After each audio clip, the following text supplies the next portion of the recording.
Assalamualaikum warahmatullahi wabarakatuh. Perkenalkan, nama saya Bella Sartika dengan NIM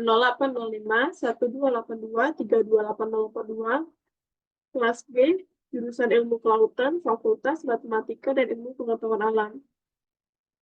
Di sini saya akan menjelaskan mengenai gelombang sebagai tugas dari respon akhir, praktikum dasar dasar hidrodinamika tahun 2023.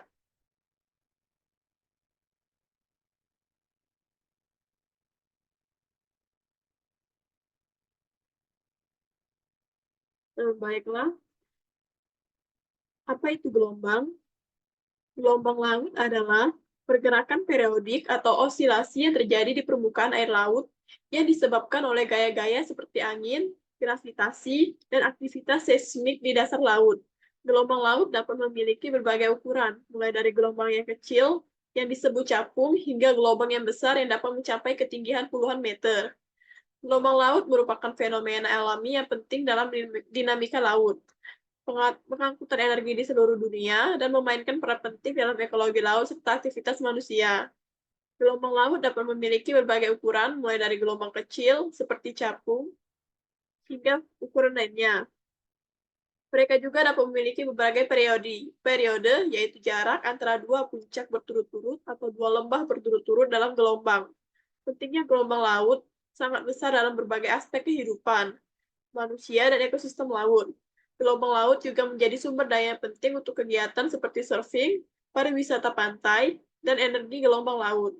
Dalam studi oseanografi, gelombang laut menjadi fokus utama dalam pemahaman tentang dinamika laut, transfer energi di seluruh samudra, dan perubahan iklim global. Oleh karena itu, pemahaman yang mendalam tentang sifat dan perilaku gelombang laut sangat penting dalam ilmu kelautan dan kehidupan sehari-hari.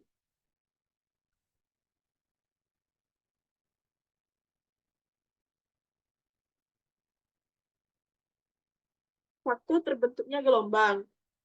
Yang pertama, angin. Angin adalah faktor utama dalam pembentukan gelombang laut. Kecepatan, arah, dan jangkauan angin memainkan peran kunci dalam menentukan karakteristik gelombang. Semakin kuat angin dan semakin besar area di mana angin tersebut berhembus di atas permukaan air laut, semakin besar pula gelombang yang dihasilkan. Kedua, kedalaman perairan. Kedalaman perairan juga memainkan peran dalam pembentukan gelombang. Gelombang cenderung menjadi lebih besar dan lebih terorganisir di perairan yang dangkal, karena interaksi yang lebih kuat antara angin dan permukaan dasar laut. Tiga, gravitasi. Gravitasi bumi memainkan peran dalam membentuk gelombang pasang surut. Gravitasi menarik massa air laut ke arahnya, menyebabkan air membentuk tonjolan dan cekungan yang menghasilkan gelombang. Saat air bergerak untuk menyeimbangkan distribusi massa yang tidak merata. Keempat, aktivitas seismik. Aktivitas seismik seperti gempa bumi di dasar laut dapat menyebabkan pembentukan gelombang besar yang dikenal sebagai tsunami. Tsunami merupakan gelombang laut yang sangat besar dan merusak yang dapat terjadi ketika ada pergeseran besar di dasar laut. Selanjutnya, dinamika gelombang laut. Yang pertama, refraksi. Refraksi adalah fenomena di mana gelombang laut mengalami perubahan arah ketika melewati batas antara kedalaman perairan yang berbeda. Ini terjadi karena kecepatan gelombang berada di antara perairan dalam dan perairan dangkal. Ketika gelombang laut mengalami refraksi, bagian gelombang yang lebih dekat dengan pantai akan melambat karena kedalaman perairan yang lebih dangkal. Sementara bagian gelombang yang lebih jauh dari pantai akan tetap bergerak dengan kecepatan jauh lebih tinggi. Hal ini menyebabkan gelombang cenderung membungkuk menuju garis pantai.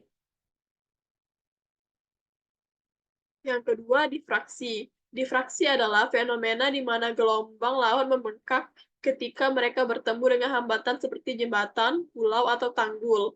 Ketika gelombang laut mengalami difraksi, mereka menyebar di sekitar hambatan dan melengkung di sekitarnya.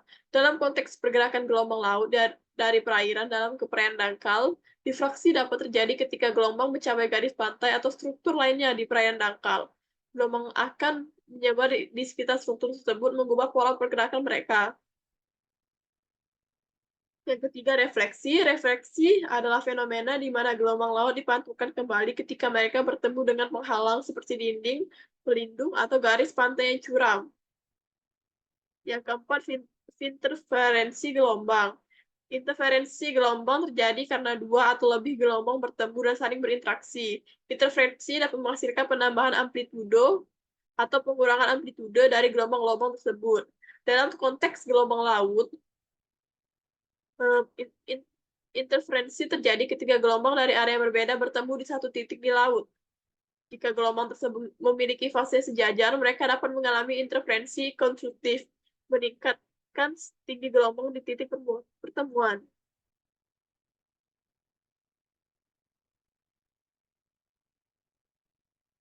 4 teknik mengukur ketinggian gelombang. Yang pertama, buoys gelombang. Buoys gelombang adalah buoy yang dilengkapi dengan sensor-sensor untuk mengukur berbagai parameter gelombang, termasuk tinggi gelombang. Sensor ini sering berupa akselerometer atau sensor tekanan, yang dapat mendeteksi gerakan vertikal buoys akibat gelombang. Tinggi gelombang diukur dengan memantau pergerakan vertikal buoys akibat gelombang dan kemudian menganalisis data untuk menghasilkan estimasi tinggi gelombang. Metode ini biasanya memberikan pengukuran secara kontinu dan dapat diakses secara real-time. Selanjutnya, radar gelombang. Radar gelombang menggunakan radar untuk mengukur tinggi gelombang dengan cara memantulkan sinyal radar dari permukaan laut. Sinyal radar dipancarkan ke permukaan laut dan kemudian waktu yang dibutuhkan untuk pantulan kembali dari gelombang diukur. Berdasarkan waktu tempuh sinyal radar, tinggi gelombang dapat diestimasi. Radar gelombang seringkali digunakan di kapal dan di stasiun pengamatan laut untuk pengukuran jarak jauh. LIDAR atau Light Detection and Ranging. LIDAR merupakan teknologi yang menggunakan pulsa cahaya untuk mengukur tinggi gelombang dengan mendeteksi pantulan kembali dari permukaan laut. Pulsa cahaya dikirimkan ke permukaan laut dan waktu yang dibutuhkan untuk pantulan kembali dari gelombang diukur. Dari waktu tempuh pantulan, tinggi gelombang dapat dihitung. LIDAR sering sekali digunakan di kapal atau stasiun pengamatan laut untuk pengukuran jarak jauh dan pengukuran dengan akurasi tinggi. Selanjutnya, pengamatan visual dilakukan secara langsung oleh pengamat di pantai, perahu, atau stasiun pengamatan lainnya. Pengamat mengamati perilaku gelombang dan memperkirakan tinggi gelombang berdasarkan penampilannya. Meskipun metode ini lebih subjektif dan kurang akurat daripada metode lainnya, pengamatan visual seringkali masih digunakan karena ketersediaan dan kepraktisannya. 4 parameter gelombang. 1. Tinggi gelombang. Mengacu pada jarak vertikal antara puncak dari gelombang. Dalam konteks gelombang laut misalnya, tinggi gelombang adalah perbedaan antara ketinggian puncak gelombang dengan ketinggian rata-rata permukaan laut. Dalam gelombang suara, tinggi gelombang berkaitan dengan amplitude gelombang suara yang mempengaruhi intensitas atau kekuatan suara. Kecepatan gelombang. Kecepatan dengan mana gelombang bergerak melalui mediumnya. Kecepatan gelombang dapat dipengaruhi oleh medium yang dilewatinya dengan karakteristik fisik gelombang itu sendiri. Sudut refraksi mengacu pada sudut di mana gelombang memasuki medium yang memiliki kecepatan gelombang yang berbeda, menyebabkan perubahan arah gelombang ini. Ini berhubungan dengan hukum Snell untuk pembiasan cahaya atau pembiasan gelombang pada umumnya. Selanjutnya, periode gelombang. Ini adalah waktu yang diperlukan oleh satu siklus gelombang untuk melalui suatu titik dalam mediumnya.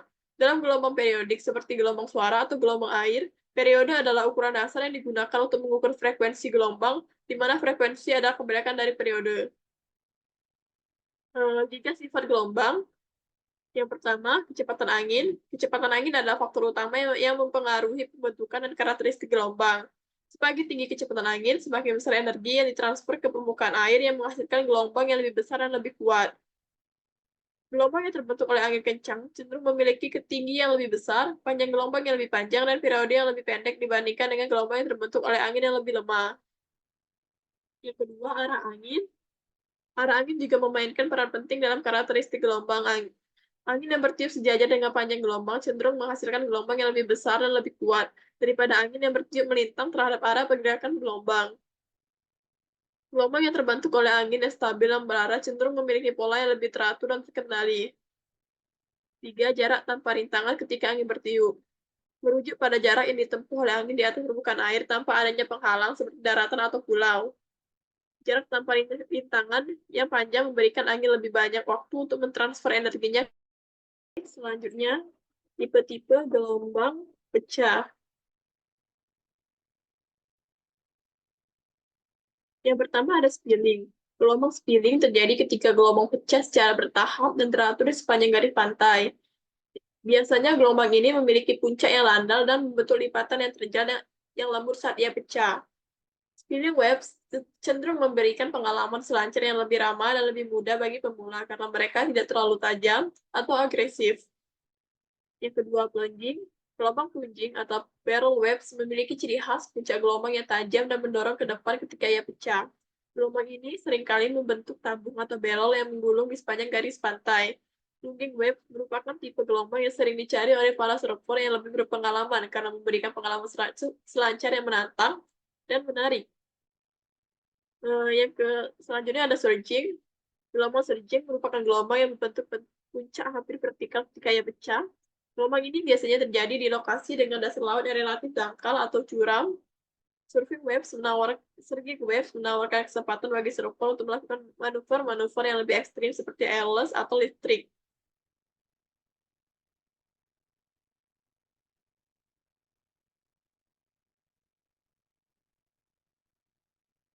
Selanjutnya, klasifikasi gelombang. Gelombang angin dan gelombang pasut. Gelombang angin ialah gelombang yang terbentuk ketika energi dari angin mentransfer gerakannya ke permukaan air laut. Angin yang bertiup melintasi permukaan air menciptakan gesekan antara udara dan air yang menyebabkan gelombang terbentuk. Karakteristiknya, frekuensi tinggi. Gelombang angin cenderung memiliki frekuensi yang tinggi yang berarti bahwa gelombang tersebut terjadi dengan cepat. Arah acak. Gelombang angin dapat memiliki arah yang acak karena dipengaruhi oleh arah dan kecepatan angin serta kontur dasar laut. Tinggi variabilitas, tinggi, panjang, dan kekuatan gelombang angin dapat bervariasi tergantung pada faktor-faktor seperti kecepatan dan arah angin, jarak angin bertiup, dan durasi angin yang konsisten.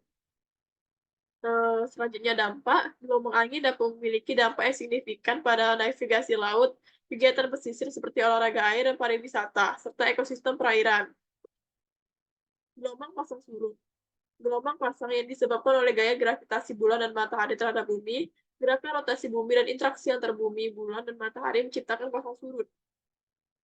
Karakteristiknya, frekuensi rendah, gelombang pasang cenderung memiliki frekuensi yang lebih Selanjutnya, arah teratur. Gelombang pasang memiliki arah yang lebih teratur dan terkendali karena dipengaruhi oleh pasang surut yang dapat diprediksi secara astronomis.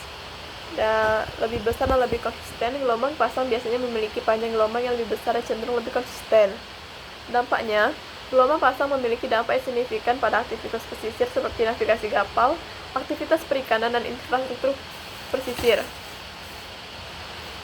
Aktivitas gelombang yaitu pada penggunaan pesisir, navigasi maritim, erosi pantai, distribusi organisme, sedimentasi, pertumbuhan dan perubahan ekosistem, dan pendangkalan pelabuhan. Demikian pemaparan materi dari saya mengenai gelombang. Apabila ada salah kata, saya mohon maaf. Saya akhiri. Wassalamualaikum warahmatullahi wabarakatuh.